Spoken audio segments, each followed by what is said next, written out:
வாங்க சூப்பரான வெஜ் வெள்ளை குருமா எப்படி செய்கிறதுன்னு பார்ப்போம். ஒரு மிக்ஸி ஜார் எடுத்துக்கோங்க. 1/4 கப் தேங்காய், 1½ டீஸ்பூன் சோம்பு, 2 டீஸ்பூன் பொட்டுக்கடலை. நீங்கள் பொட்டுக்கடலைக்கு பதிலாக வேர்க்கடலை இல்லைனா முந்திரி பருப்பு யூஸ் பண்ணிக்கலாம். 1 டீஸ்பூன் கசகசா, காரத்திற்காக 4 காஞ்ச மிளகாய் ஆட் பண்ணிக்கிறேன். நீங்கள் உங்கள் காலத்துக்கு தகுந்த மாதிரி ஆட் பண்ணிவிட்டு தண்ணி சேர்த்து நல்லா பேஸ்ட்டாக அரைச்சி எடுத்துக்கலாங்க. இப்போ நல்லா பேஸ்ட்டாக அரைச்சி எடுத்ததை ஒரு பவுலுக்கு ட்ரான்ஸ்ஃபர் பண்ணியாச்சு. இப்போ வாங்க வெஜ் வெள்ளை குருமா எப்படி கூட்டி வைக்கிறதுன்னு பார்ப்போம். அடுப்பு ஆன் பண்ணிவிட்டு ஒரு அடிகனமான வானலில் 3 ஸ்பூன் எண்ணெய், பட்டை, கிராம்பு, ஏலக்காய், அன்னாசிப்பூ, கல்பாசி போட்டு நல்லா பொரிய விடுங்க. அது கூட நீல வாக்கில் கட் பண்ண பெரிய வெங்காயம் ஒன்று ஆட் பண்ணிவிடுங்க.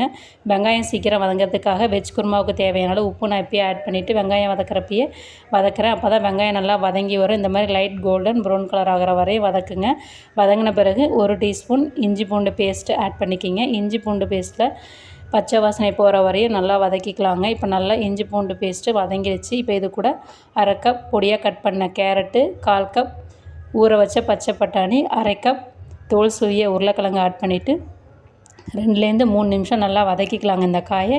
இது கூட நீங்கள் பீன்ஸு, குடமிளகா வேணாலும் ஆட் பண்ணிக்கலாம். இந்த தருணத்தில் கருவேப்பிலை இலைகள் சிறிதளவு ஆட் பண்ணிங்கன்னா அதோடய ஃப்ளேவர் வந்து சூப்பராக இருக்குங்க. இப்போ நல்லா வதங்கிடுச்சு. வதங்கின பிறகு நம்ம அரைச்சி வச்சுருக்க பேஸ்ட் ஆட் பண்ணிக்கலாங்க.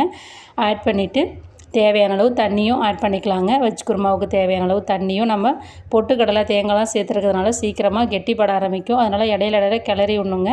இன்னும் கொஞ்சம் தண்ணியாகவே வச்சிங்கன்னா உங்களுக்கு வெந்த பிறகு நல்லா கெட்டியாகி வருங்க. ரொம்ப கெட்டியாக இருக்கா, நார்மலான கெட்டியாக இருக்கும். மிக்ஸ் பண்ணிவிட்டு மூடி போட்டு ஒரு 10 நிமிஷம் வந்து அடுப்பை சிம்மில் வச்சு நல்லா வேக வச்சுக்கலாம். 10 நிமிஷத்துக்கு இடையில 2 நிமிஷத்துக்கு ஒருக்க நீங்கள் மூடியை திறந்து கிளறி விடணுங்க. இல்லைனா அது அடிப்பிடிக்க வாய்ப்பு இருக்குது, தேங்காய் பொட்டுக்கடலை போட்டிருக்கிறதுனால.